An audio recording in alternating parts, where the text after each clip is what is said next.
Hey, it's Joe Solari, and I help authors build great businesses. And this is another update on the SBA disaster loan program, specifically the Payroll Protection Program, which you may have heard has exhausted all of its funds. This is April 16th, and essentially all the money has been allocated. And a lot of questions are coming up. If I filled out a loan application, am I going to get that money? If you don't have a SBA loan number, then you don't have money allocated to you. And how do you know if you have that? Well, you would actually have that information. And I know this because I actually have an SBA loan number for the Payroll Protection Program. So I'm going to go through how I got that loan as well as who I got that loan through. First off, who did I get the loan from? My business banking is with Chase, and I did apply with them, but I never heard anything back from Chase. Throughout the entire process early on, they were scrambling, and I know there were some people that did get loans, but I was not one of those folks. So I also applied with CRF USA.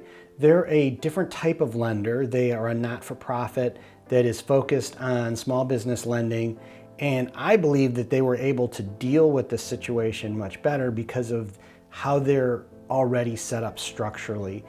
They had an application immediately on the day that the loan program opened up. I was able to fill that out.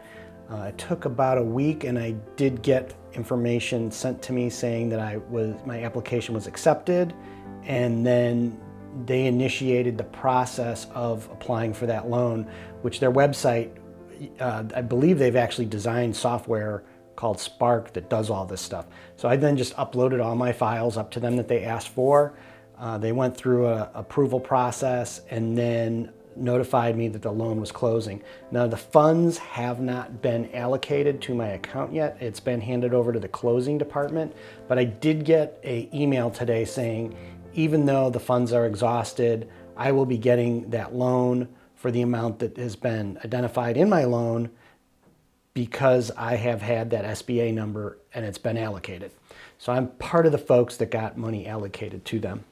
The email also said that it will take approximately 7 to 10 days before the loan will be closed, paper signed, and then the money funded to my account.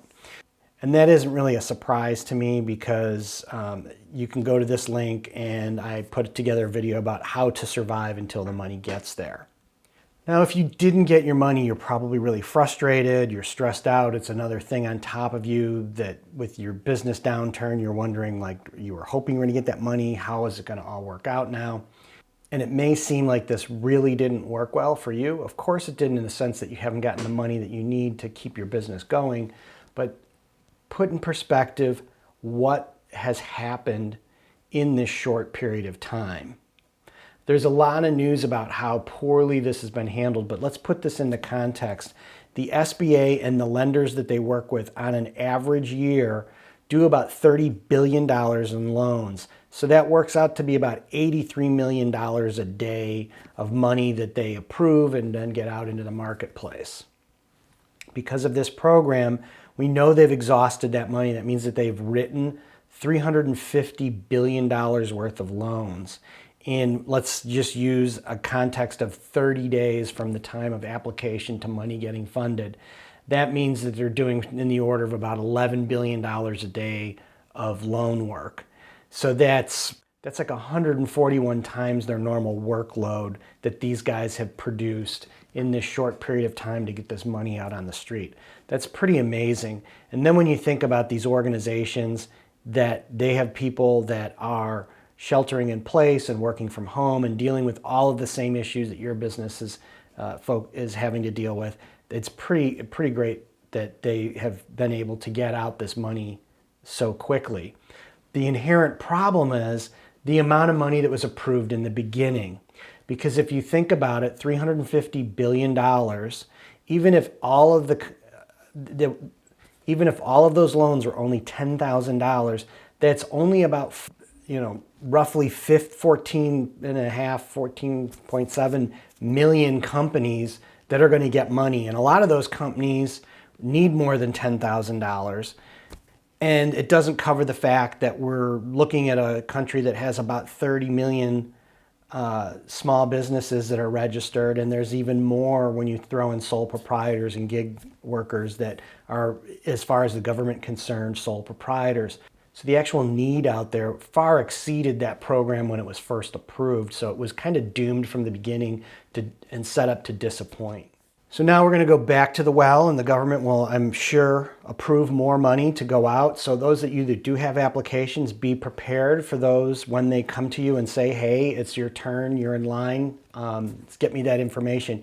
The faster you can get them the documents that they require, the sooner that loan will be approved. And understand they're going to ask for a lot of information. For example, you're going to need your articles of organization, you're going to need any kind of bylaws. It depends what kind of company structure, of course. You're going to need those organizing documents. You're going to need proof of who you are and any of your partners, that you're going to have copies of driver's license and social security number, all that personal information ready to go. You're going to need to have ways to document those expenses. So in my case, it had to do with the payroll and having 941 returns that I could provide them.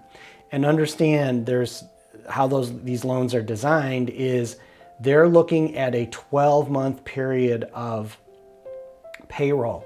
So if you at times weren't paying yourself payroll, so when it comes to the actual amount of money you're going to get for the loan, it's going to have to tie to those payroll uses and your actual records. So if you don't show in the past that you've been paying payroll, then they're going to limit the amount of the loan to a lower amount because they have criteria that they have to follow to approve these loans. Let me touch on CRF USA one more time. I'm going to share their website again here. I was amazed at how well the process worked with them and also how diligent they were. I was getting emails late on Easter Sunday, trying to get my information together for that loan. These people are really dedicated over there to try and help small business. So I think that, ongoing, this is somebody I'm going to be really interested in seeing how they are helping small business owners to fund their dreams. And I've got to say that, compared to how somebody like Chase dealt with the situation, these guys are head and shoulders above them in performance. Not just because they gave me a loan, but I think the reason why they were able to do this so efficiently was that they were thinking about how small business operates, not a company like Chase that is really focused on middle markets and large businesses. So I hope that helped you to understand kind of where the state of affairs are. I know there's some new programs they're talking about, but again, all that stuff has to go through legislation and get approved. So again, if you are not sure how you're going to get through the next 90 days cash-wise, you should check out this video and make sure that you watch that and understand that you're going to have to survive until any further cash comes.